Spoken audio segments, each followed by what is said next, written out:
Hello everyone, in this particular video we are going to learn an image module which is present in Python and it is called as pillow. Now pillow is used when you want to work with images, you want to create new images, you want to change the size of a particular image or change the color or background of an image. Then the most go-to package that we have is pillow. So first of all, if you have not installed pillow, as I'm working on Jupyter notebooks, I do not need to install pillow, but if you are working on a code editor, then yes, for installing this particular package you just need to write pip install pillow and it will get installed into your systems. So after you have installed it, what we need to do is we'll firstly import it. So I'll import it as from pil import image. Now PIL stands for Python image library. You can also write from pillow import image, but normally this is the standard way in which we import pillow.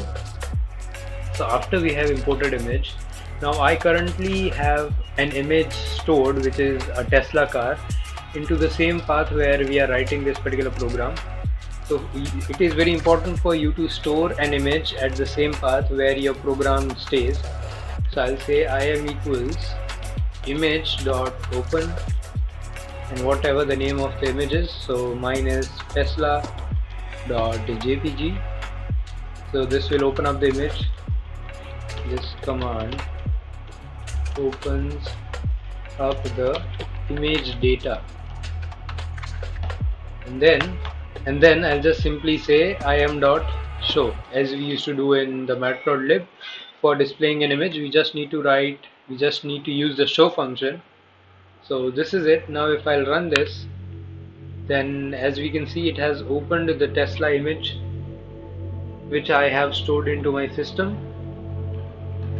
Now with this particular im variable that we have declared, we can get to know about a lot of properties about this image. That is, I can say what is the format, im.format, and just give it a run. So I get that it is a JPEG image. I can say what is the mode of this image. So I get it is of RGB mode. Then if I say that what is the height, then I get the height. I can say what is the width, and I get the width, and I can also get the info of this particular image. That is, this is not very useful to us, but yeah, for some people this might be useful. So we can also use the info function to get these types of information about the image. Moving forward, we can also rotate an image if we want. So over here, if I'll say that im equals, or we'll name it something new, I'll say image equals im dot rotate, and I'll say by 45 degrees, and then just say image dot show. Then when I'll give it a run, we see that the image has been rotated by 45 degrees, and so on. You can change the angle as per your requirement, and also you can create thumbnails through this pillow package. So for that, what I'm going to do is I'll firstly again import. Okay, we do not need to import, but I'll just say that my new image is, I'll call that image as sample, and again open tesla.jpg. And after this, on the next line, I will create a thumbnail of it. Now the thumbnail function takes size as a parameter. So I'll say the size needs to be 100, 100, that is width into height. So I'll say sample.thumbnail, make the thumbnail, and then I'll say sample.save, because this is going to be a new photograph. I don't want it to be the same one. So I'll save it by the name thumbnail.jpg, and after we have saved it, I'll again say sample1. This time it's a new variable because we have a new image. I'll say image.open thumbnail.jpg and sample1 dot show and just run this. So we get an error, int object is not iterable, that is thumbnail. Now we are getting this error because the thumbnail function actually only takes one parameter. It actually takes two parameters. The first is size. So I need to pass this as a tuple and then give it a run. Normally when you are creating a thumbnail, then you need to put all of this code inside a try and except function, but for now we are just running it like this, and I'll give it a run, and we see that it has created a .png file whose height and width are 100 into 100 as we gave the size. So this is a thumbnail that it has created for us, and I can also see if this new image has been formed or not. So I'll go to my folder. So over here, as you can see, we previously had only one image, that is tesla.jpg, but now we also have an image called as thumbnails.jpg that has been recently created for us. We can also merge images if we want by using the pillow package. For that we need to use a function called as the merge function, and now the merge function actually takes two parameters, that is the first one is the mode and the second is the band. Now the mode is, which is normally always the image is going to be into the RGB mode. As you can see over here, every image is of the RGB mode, and the band is actually a tuple which would display the bands of the image, which is the colors in which the image is displayed. So I'll just write over here so it gets easier to understand. What I'm gonna do is, as we have called an image over here, so I'll say, I'm just gonna again use this. So I'll say sample dot merge, and inside I'll say RGB. Okay, so first of all, before doing this, what I need to do is firstly collect the RGBs of these colors, that is red, green and blue. So I'll say R, G, blue equals sample dot split. I'm going to be using the split function to get these colors into these variables, and then inside the merge function I'll say the mode is RGB, and then the band is going to be, let's say, B, G, R. So I've just interchanged it, and then I'll say sample dot save, I'll say new image dot JPEG, and after doing this I'll say sample1 equals image dot open, which is new image dot jpg. Actually, even this is not required. What we can simply do is, I can just store this into a variable, let's say data, and then just write data dot show and give it a run. So we get an error that JPEG image file object has no attribute called as merge. Okay, this is because we have made a very silly error over here, that I have written sample. Instead I need to write this image function that we have imported, because merge is present inside this image class. So I'll say image.merge and then just give it a run. So we see that firstly this sample is a thumbnail. So I'll just again change the variable. I'm going to be using im over here. I'll say im.split and just run it, so we get a big image. So as we can see, the colors have been changed. I'll just put two images together over here, that this is our original image, it looked like this, and this is the BGR image which we have changed the RGBs of this image. So this is how you can make some small touch-ups. I can just also write G, B, R and give it a run. So this time we again get a new image, a completely different image which has a green dominant color into it. So in this way you can also change the colors or do some small editing with the photos. Moving forward, we can also blur an image using this particular package. It is very easy, just a few lines of code, and let us just see how can we blur an image using a pillow package. Now there are actually three types of blurs that you can apply, which is the simple blur, then the box blur, and the Gaussian blur.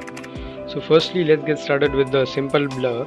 Now before using the simple blur, we need to actually import one more thing. So I'll say from pil import image and image filter.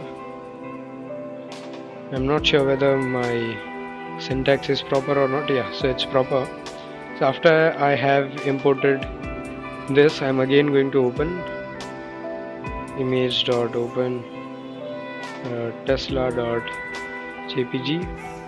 and now onto the image I'll say im.filter, and inside the filter function we'll pass the blur, the type of blur that we want to do, which is the simple blur. So I'll write image filter dot blur. If you want to give a simple blur, then you need to just write blur in capital, and we need to store it in a variable. So I'll say blur image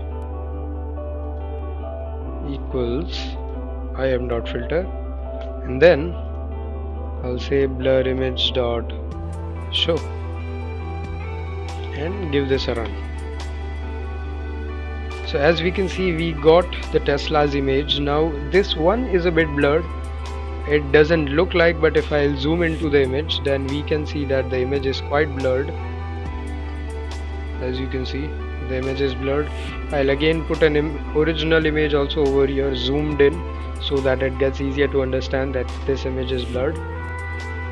And for applying a box blur, and if I want to apply a box blur, then there is a very simple change that we need to do. Over here I'll say box blur, and inside I'll give radius, which is the size of the box. So I'll say I want a 5x5 box, and I'll just give this a run, and we again get a blurred image, which is, this time it has applied the box blur.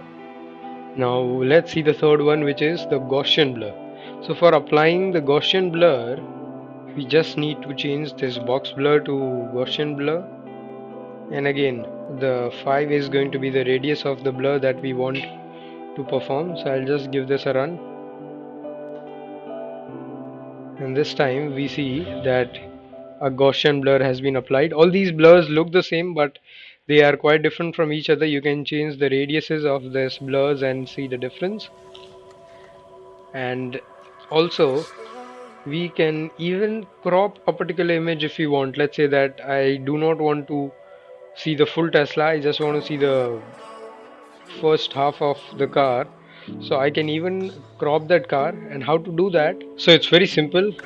We will just use the crop function, and for using the crop function, I'll say cropped equals im.crop, and inside I'll pass a few parameters, which are going to be, let's say 1, 2, 300, 200. Now what are these? I'll just add a comment over here.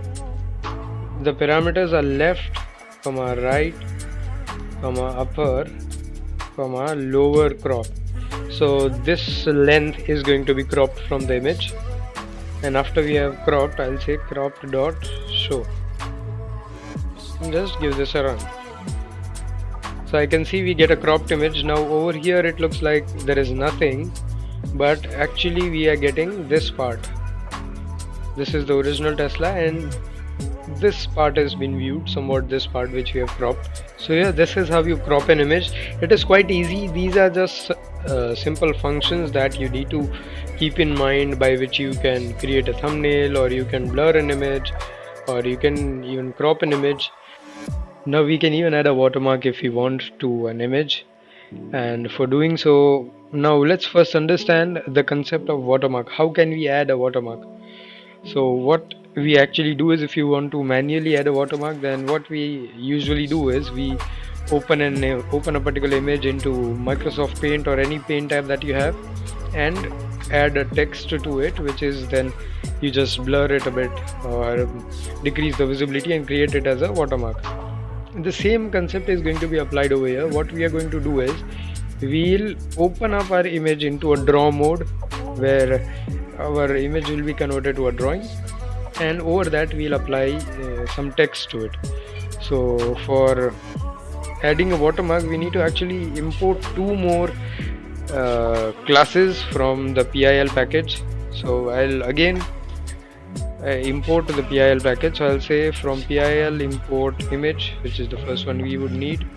Then we have image draw, and then we have the image font. The first thing that I'll do is I'll open up the image, that is im equals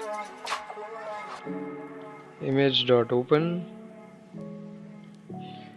tesla.jpg, and after I have opened up the images, I'm going to actually take the dimensions and store it into these two variables, that is width and height. I'll say im.size, whatever it is, store it into these two variables. Now what we will do is we will use the draw function, and I'll write draw equals image draw dot draw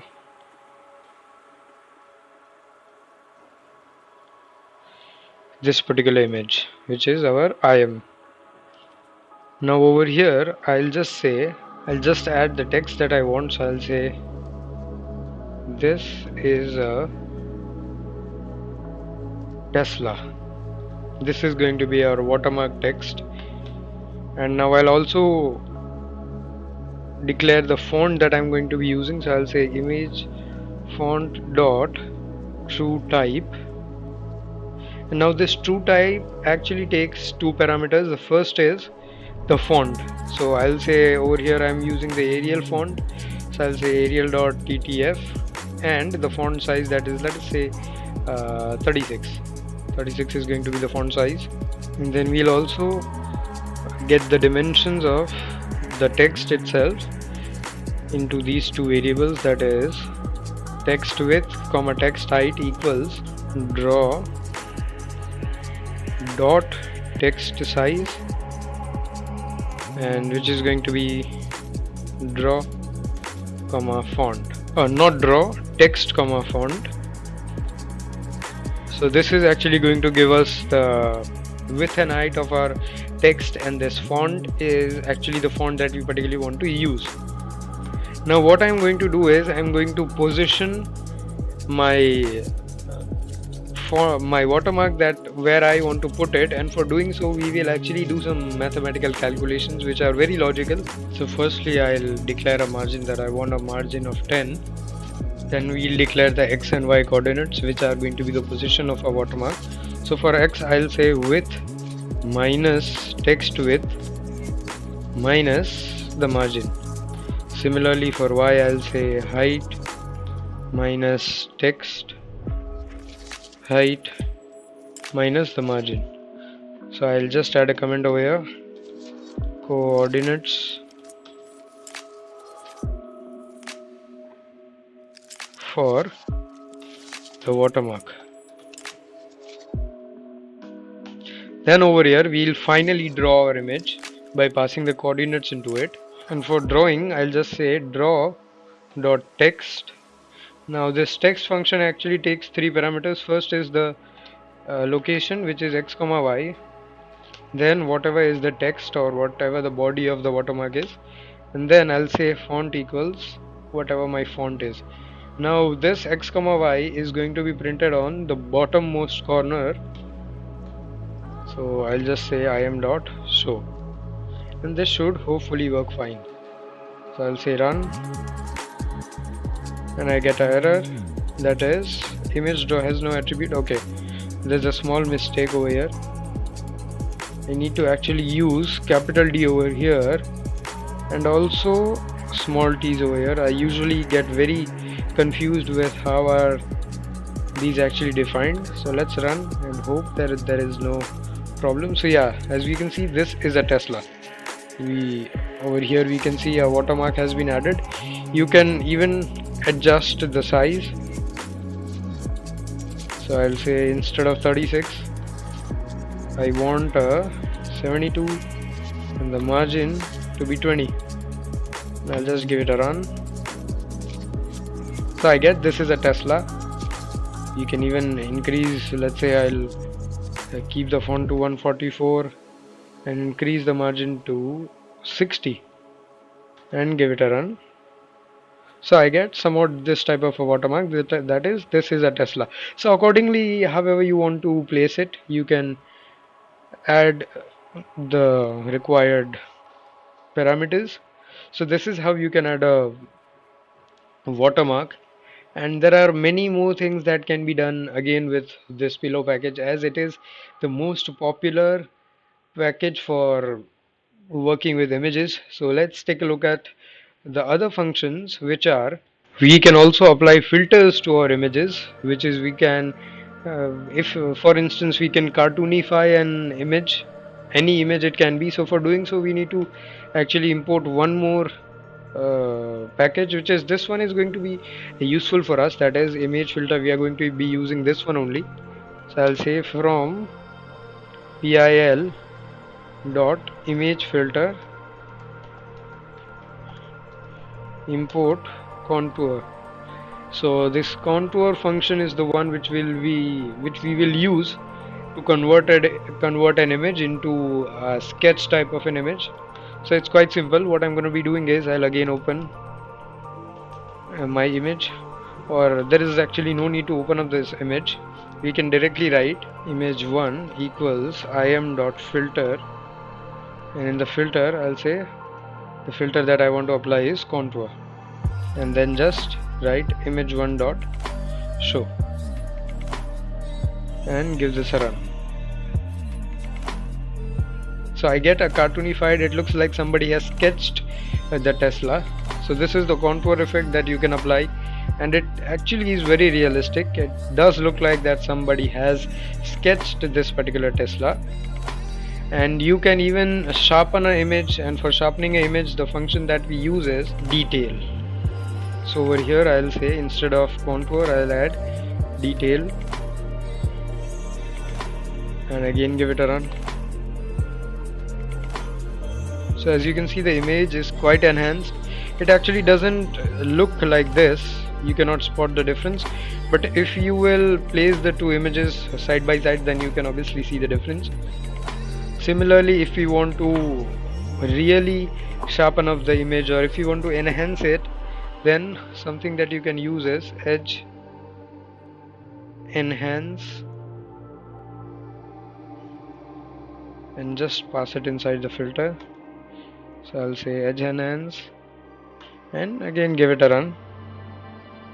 So as you can see, it has enhanced our image. Doesn't look like, again, because these are very minute changes which appear, but when closely compared with the original image, then you can see the differences. The other filter that we can again apply, it is emboss, where the image actually turns quite gray. I actually don't know the exact word for what we call to this particular type of an image, so I'll say emboss and give it a run.